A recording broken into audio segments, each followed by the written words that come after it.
My New Year's resolution will and always will be to watch more films. In 2016, I broke my record for most cinema visits in a year, and let me just say that it's probably been the best 4 hours sat in the dark in complete silence that I've ever experienced. And believe me, there's been many. Some of these films I've cried through, some of these films I have cringed through. Some of these films I laughed so much that the man in front of me felt the need to shush me and then reassure me that the film wasn't in fact that funny. And then some of those films, rather embarrassingly, I've also slept through. Besides from the whole sleeping part, I'd say that I've become quite a good authority in what constitutes a good film, so I thought I would share with you my top 5 films of 2016. So, you know, you don't have to waste your time and money on the dirty grandpas of this world. You're welcome. Action. So to start us off, number 5 on my top favourite films of 2016 is the gritty neo-western thriller Hell or High Water. A story about 2 brothers robbing banks across Texas in order to raise enough money to save their family home. What I like most about this film is that there was no real human villain. The real villain of this film was in fact the banks and their merciless and immoral attempt to make poorer an already struggling middle American family. Sound familiar? This film literally radiates heat.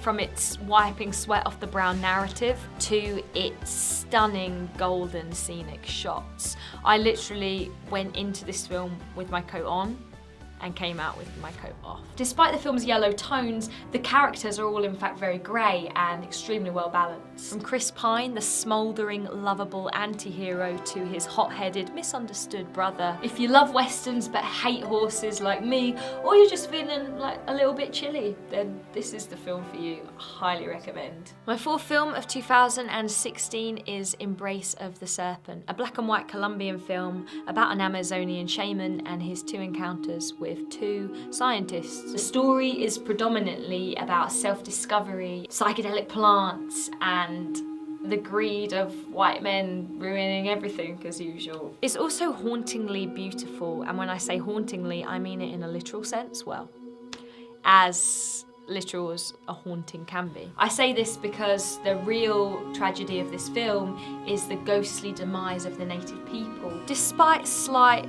nostalgic aromas of Apocalypse Now, I've never actually seen a film quite like this one. It's both hypnotic and deeply mesmerising, and it gives you a serious case of wanderlust. My 3rd favourite film of 2016 is a small independent film called Alfred and Jakobine. Alfred and Jakobine is yet another adventure story. I got a serious case of itchy feet, guys, I can't help it. Not only is it an adventure story, but it's also a love story about 2 divorced elderly people, which I think is brilliant. The story is about 2 real-life people, and the film is set in both the past and the present, and it uses stunning Super 8 footage from the couple's own personal archive. And what the director said, which I found really amusing, was you can see in all the way they set up the shots and stuff from the old footage that it was like they were thinking, one day someone is going to make a film about us, so we need to make it as cinematic as possible. The characters have Catherine Tate-like charm and one hell of a story. The film basically is a huge celebration of life and storytelling, and to be honest with you, any film that features an old lady saying fuck gets 2 thumbs up from me. My 2nd favourite film of 2016 was Tom Ford's Nocturnal Animals. The only thing that I actually disliked about this film was that I didn't have 2 large glasses of wine to hand, because seriously, this film is intense. The film follows 2 juxtaposing stories. A lonely middle-class artist, played by Amy Adams, who receives a book written by her ex-husband, Jake Gyllenhaal, and it just becomes terribly twisted. It's just basically a film about Amy Adams being really, really sad, which is heartbreaking but really fun to watch. I loved this film because it's so indulgent and it's so meticulous. Within the first 30 seconds, I was hooked, and that may or may have not been because the first 5 minutes of the film features morbidly obese naked ladies dancing in slow motion waving the American flag, but hey, I'm gonna let it stand on its own 2 feet. The film is basically an embodiment of red wine. It's rich, it's velvety, it's psychotic.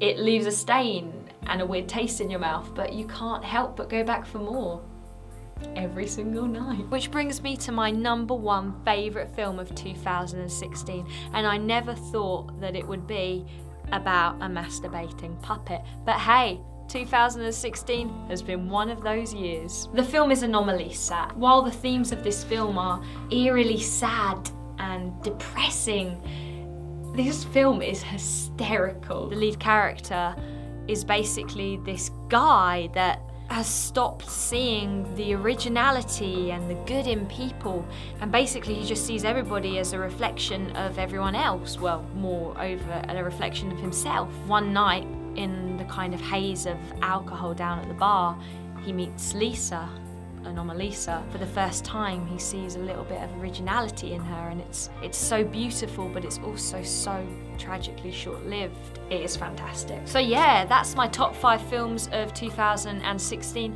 I hope you found this mildly interesting and informative. I want to expand my filmic views a little bit. I want to expand. Anyway, have a fabulous year, do crazy stuff, watch crazy films, and have a splendid 2017.